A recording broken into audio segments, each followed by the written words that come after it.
and welcome to this video. Yes. This video is going to be a catch-up. Most likely there probably will not be any fishing videos in the upcoming future because I have maintenance to do. Maintenance of vehicles, tackle, you name it, I gotta do it, right? So if there is a fishing video, fantastic. If there isn't, I'm going to be doing lots of how-tos and good ones like this one, which are beneficial to your fishing, easy to make, cheap as well. Also, stuff like this as well. This is something I've started doing, making my own jigs, because fishing is really expensive, and if you fish as much as me, things get really expensive very quickly. And so that's it there. That's the jig. I'm going to do a video on how to stamp these jigs, paint these jigs, and the assists. I'm going to show you how to make those as well. Yes. Today I'm going to make this. What is that you say, Billy? This is a knot pulling tool. You might think it's 30 or whatever, but to be honest with you, very necessary, but not necessarily like this. This will set you back about 30 quid, right? And the first problem I have with it is you spend half an hour undoing it, right? Second problem with it is us being fishermen and stuff, this doesn't float. Apart from that, it's a great joke. You might have seen it in some of the videos. What this is all about is consistency. Consistency in the way you tie your knots. And I'll explain it in this way. When you're tying more complicated knots than, say, 2 unis or whatever like that, there is a problem with it, okay? Because 2 uni knots will close extremely easily, no trouble whatsoever. But when you get into things like FGs, the BF knot, and all the other high strength jigging knots, there is a problem with it because they are difficult to close. And some people like to wear a pair of gloves and stuff like that, but it's difficult to judge how tight you're pulling when you've got pain involved in the equation as well. And it will still hurt whether you're using big gloves or not. It's relatively easy with very thin line, but if you're using like 40 pound and 20 pound, you're going to feel the pinch a little bit. Any knot that you have to cinch down very slowly will cause you a bit of pain. The best leader knots, the light line tightens around the heavier line.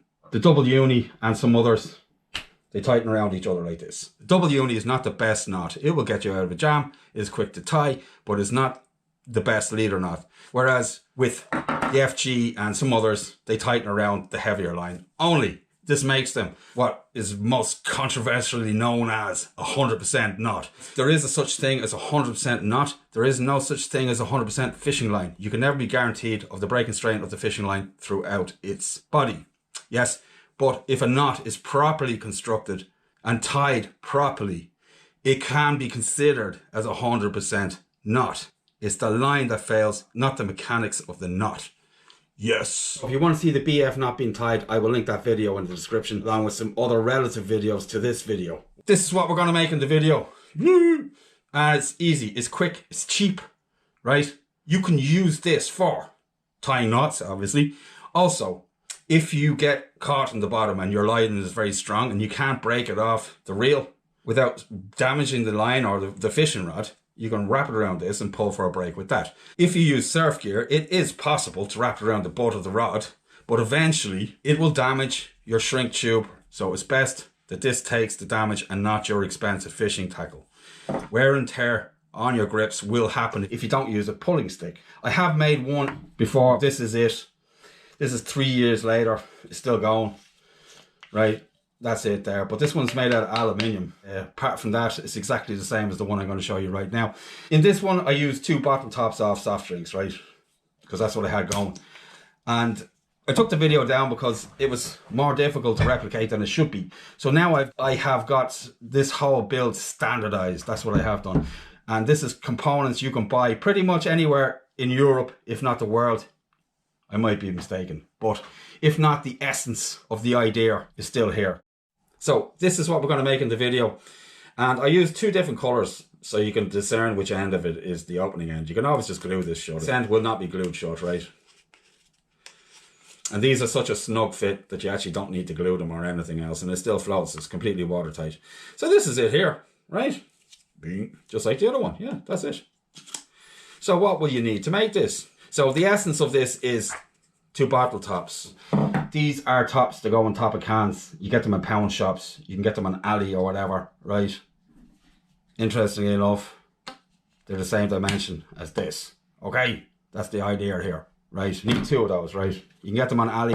They cost hardly anything at all. You can get them probably in pound shops all over the place. Hateful things, at least use them for something good. I found them in a drawer and pilfered them. Alright, nobody needs to know. You will need these 2 pieces of pipe. This is radiator hose, get it anywhere in Europe, probably UK as well. This is mains water hose, probably the same as well. Who knows, maybe it's a world thing, I don't know. Pipe's pipe, right? When I was in Japan, I was getting the same kind of PVC I was getting over here, so pipe's pipe, right? It's kind of standardized, I reckon. If you can get these pipes with the diameter I'm going to show you, you can make this, right? It's as simple as that. The inside diameter of this radiator pipe is boop.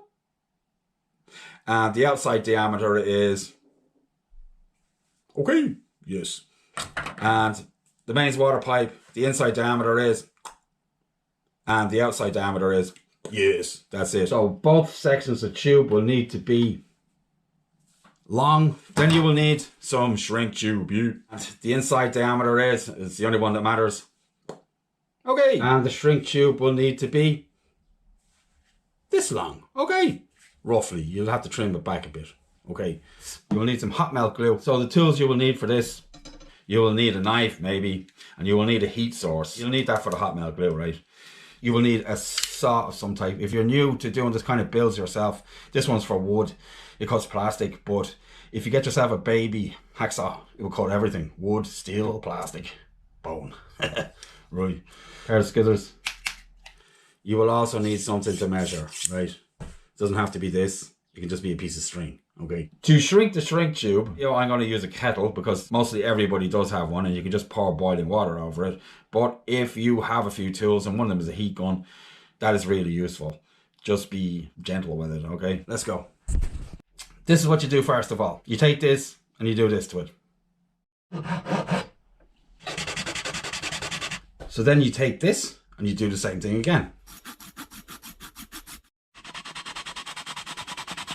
So now you've got this far and they're probably a little bit bent. So you can heat them up with the kettle or whatever and just straighten them out a bit. And they kind of do each other if you go against the bend on it, right? Then when you've got it as straight as you need it to, you do this. Okay.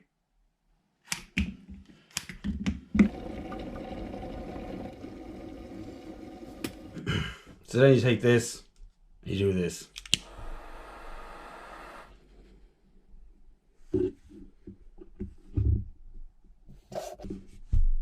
So now you take these, you do this.